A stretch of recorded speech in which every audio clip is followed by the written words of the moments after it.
தேவன் என்பது சமூகத்தில் ஏழையாகவோ அல்லது சமுதாயத்தில் ஏழையாகவோ, குடும்பத்திற்குள்ளே கஷ்டப்பட்ட ஒருவரோடு கூட இருப்பவர்களை ஒப்பிடுகிறது.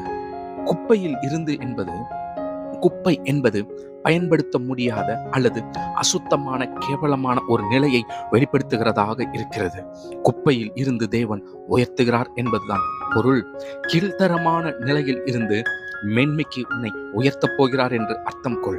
இந்த வசனம் தேவன் எளியவர்களையும் பலவீனமானவர்களையும் தூக்கி மேன்மையடைய செய்கிறார் என்பதை காட்டுகிறது. மேலும் அடுத்த வசனம் இப்படி சொல்லுகிறது, அவர்களை பிரபுக்களோடும் ஜனத்தின் அதிபதிகளோடும் உட்கார பண்ணுகிறார் என்பதை வெளிப்படுத்துகிறது. தேவ பிள்ளையே, இன்றைக்கு சமுதாயத்திலே உன்னை ஒரு குப்பையாக எண்ணலாம், அல்லது வாழ்க்கையில் இவன் ஒரு பலவீனன், இவன் ஒன்றுக்கும் உதவாதவன் என்று எல்லாராலும் சொல்லப்படலாம். தரையில் உள்ள